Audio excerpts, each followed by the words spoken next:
grant. And in year 3, we actually have to match that with 65% of local funds to 35% of funding from the grant. Like I said, this year, there is a waiver for the cost share waiver. So there is no actual funding that the city has to provide to match the grant.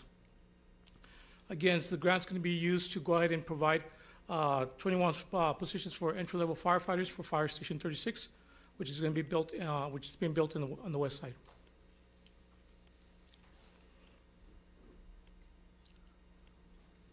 The breakdown of the grant is as follows. So in year 1, $775,106 are going to be allocated for personnel, with the benefits covering $322,226. Total for the first year is going to be $1,107,423. Second year is going to actually be $133,713.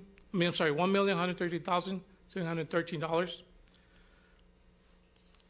With benefits covering $443,119, for a total of $1,476,733.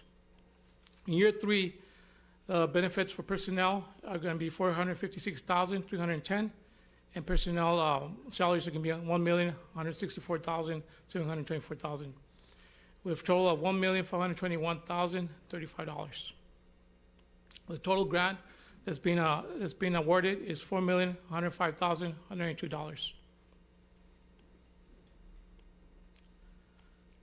you have any questions regarding the grant? No questions. Thank you. Thank you, Chief. Representative Fierro.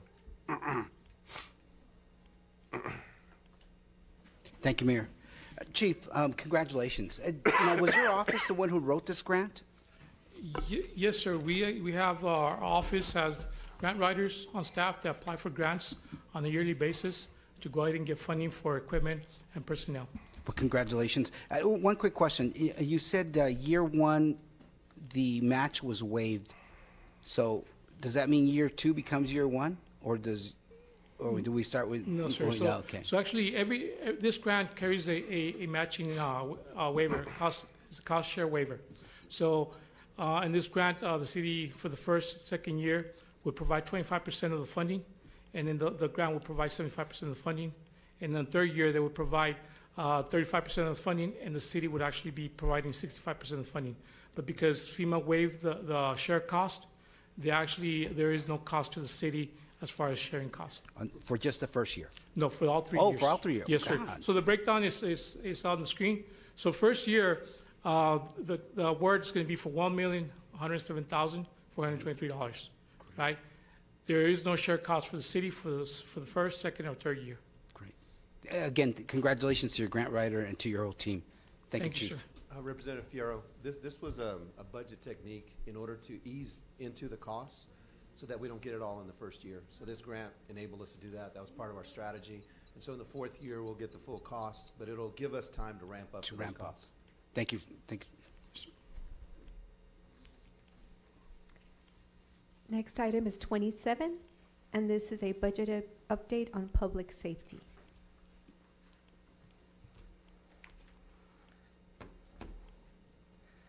Good afternoon, Mayor and Council. Nicole Cody for Budget and Strategic Sourcing. And if IT can please bring up the presentation, I'd really appreciate it. Good afternoon, ma'am. Good afternoon, Mayor.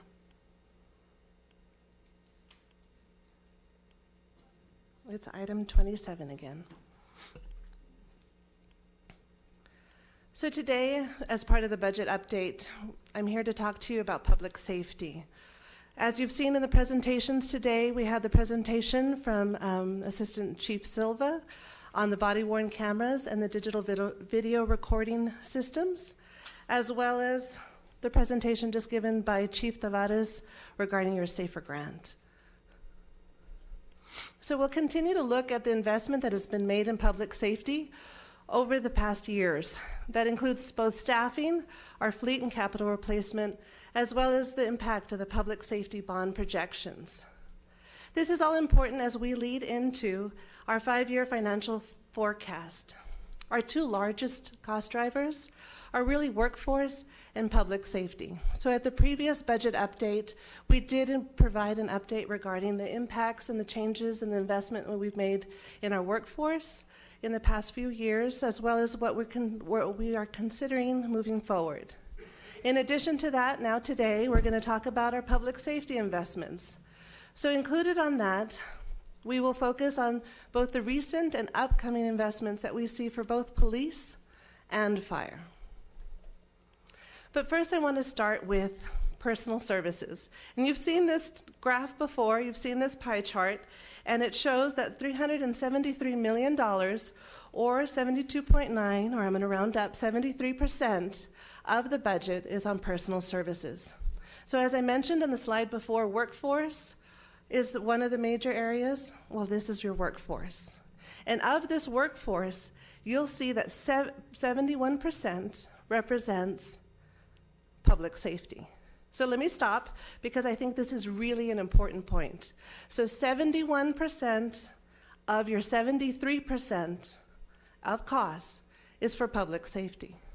That's the police and fire investment that this council has made over the past years to support both fire and police response for our community. And so I always go to community meetings and ask the public, how many of you know personally a policeman, a policewoman, a firefighter? And odds are at least 40% of the room is going to raise their hand. Why? Because police and fire are supporting their own community. They're not coming in from another area. They're not coming in from another city. They are supporting their community. They are supporting their grandparents, their partners' grandparents. And it's an investment in El Paso. So next you'll see the current budget recap. And this slide was also provided as part of the first quarter presentation. And here you'll see goal 2, and sorry, I'm trying to give you the exact, I needed to bring my glasses with me, I apologize. So goal 2, public safety, is at 59.61. I was trying to see that last digit, sorry. So 59% of the overall budget is goal 2. So who's included in goal 2? Well, it's public safety. So we've got police, fire, and municipal court. These are the departments that are included in the majority of your general fund budget.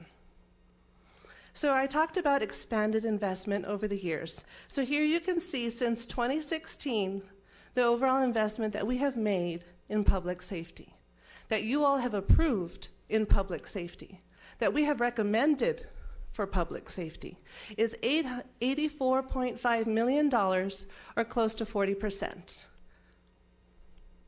So what does that mean? So between 2015 and 2022, the investment of $110 million at that point, so please note that this slide included the investment in 2023.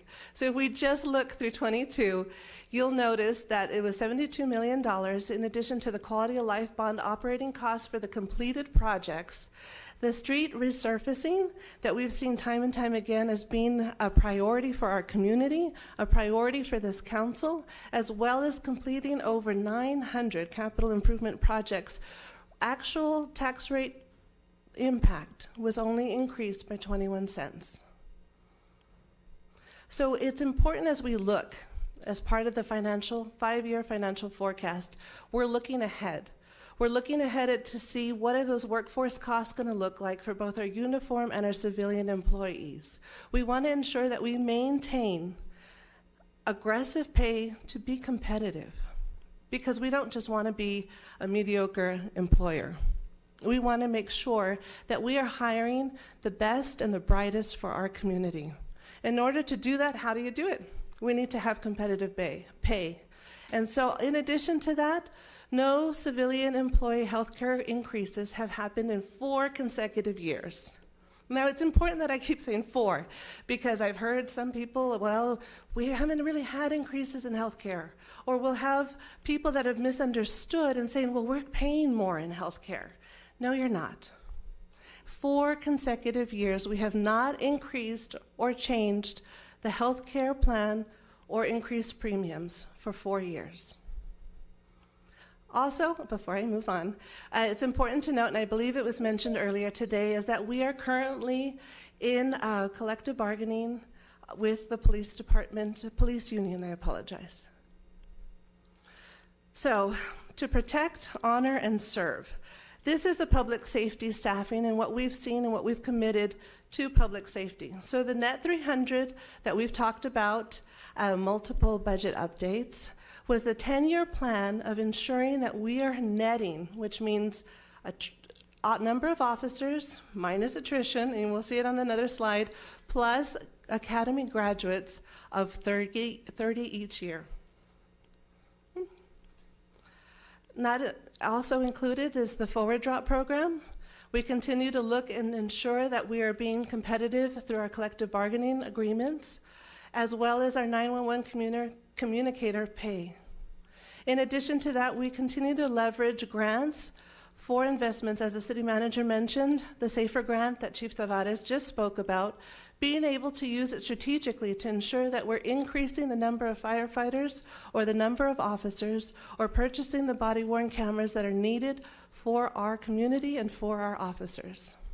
In addition to that, we do have the sign-on incentive for new recruits, which is the $1,000 that was approved as part of this budget.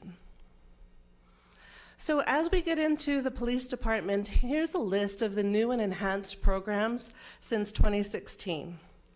As you can see, that they range from animal cruelty units, the centralized traffic units. It includes the increases that we've seen for the CIT and the downtown metro unit. All of these are staffing needs beyond the staffing plan in the sense that later down the road, we must account for the needs of the community. We must account for not only the Net 30 plan, but any positions that are going to be needed. In addition, as Assistant Chief Silva brought up, there's 16 positions with 3 future positions of uniform, as well as the academies that are going to be necessary in order to support the Net 30, in order to support the Far East Regional Side Command Center. So here you'll see the projected police staffing and attrition all the way through 2032. So we went back a couple of years just so you could see what was happening as far as attrition itself. So it did peak higher than we anticipated as part of 2022. We did reach a negative or a loss of 68 officers, and we're projecting for 2023 to reach approximately 60 loss and attrition as well. In addition, we have 2 current academies that are in progress, one that started in January and one that started, I believe it was September. And so we have those projections for those additional graduates included as part of this. In 2024, though, you'll see we're moving from 2 academies, since they're fairly small. We have seen challenges in recruitment, but we're anticipating to be able to have 3 academies next year, and that's where you're going to see the projected increase of new officers from where we're at to about 105, and that's because of the additional academy. It was part of the plan for FY 2023, but just due to timing and the length of the current academy, we had to plan for it last year in order for it to come into fruition for 2024. So here you'll see the uniform retire eligibility. And so this just gives a snapshot on what the average age we're seeing regarding our retirees and how many are actually eligible for retirement. So here, as we transitioned into the fire department, you'll see under FY 2022 that we ended the year with 945 firefighters and with 45 vacancies. So in addition to the 945 is the 31 that Chief Tavares spoke about that they are working to be able to recruit for Station 36, of which 21 will be funded through the SAFER grant. So we were proud to announce at the graduation last week on Thursday, February 23rd, they were able to graduate 45 firefighters. And then we do have the next academy has already started and expected to graduate in July of 2023. In addition to staffing, we really want to make sure that we highlight the investment in both fleet and capital replacement. It's an investment in public safety that we know that we've seen deferred investment previously. We know we've seen the struggle previously, and it's something that this council and the city manager have really focused on ensuring that we're providing as part of our operating budget, we're not using debt to fund this, an ongoing capital replacement and fleet replacement needs. So police and fire combined are funded at $7 million as part of FY 2023. And however, combined, they need upwards of $10 to $12 million. We continue to see prices go up. As you can see, the average price of a fire truck has gone up since 2019 and estimated for 2023, as well as the average price of the police car. And just a quick note here, this is something that we wanted to do because the city was using bond funds in order to pay for these kinds of improvements or these kinds of equipment replacement, which was increasing our debt. And so this allowed us to not have to issue debt and be able to do it on an annual basis because it wasn't being done on an annual basis. They were waiting 3 or 4 years at a time or even longer, and the equipment was getting older and had to be in the maintenance shop even more, so our maintenance costs were going up. So this was done strategically in order to make sure that they had the best equipment necessary in order to do a better job. And so this was a priority as well as the 300. That's the reason why the body cams weren't done immediately, but we appreciate the council's championing, Mr. Rivera, y'all championing that, and the rest of the council being supportive of it. So just want to make that note. Thank you. Is this part of the pay-as-you-go Yes, policy that you guys had? Yes, sir. Okay. And what that does is, like I said, you don't have to issue debt. It's no different than, like with our credit cards. You don't put it on the credit card. You do it with your money in your pocket. And so it's just a smarter way to do it in order for you to, in the long run, save money. But the debt is where it is because of a lot of the neglect that, even Greg talked about it. I talked about that when we were saying goodbye to him. But all the folks have noticed that all that neglect that had taken place. But y'all have been very supportive of making sure that that's being done on an annual basis. So just wanted to make that note. Thank you. Yeah, absolutely. Thank you, City Manager. And to your point, then it also prevents us replacing a bunch of vehicles all at once, which ends up increasing the cost for repair later on. So here's a list of the capital investment or fleet replacement items that we have. And so as you mentioned, Representative Kennedy, that PAYGO funding is really general fund funding. And these are some items that we've used over the past years to be able to replace.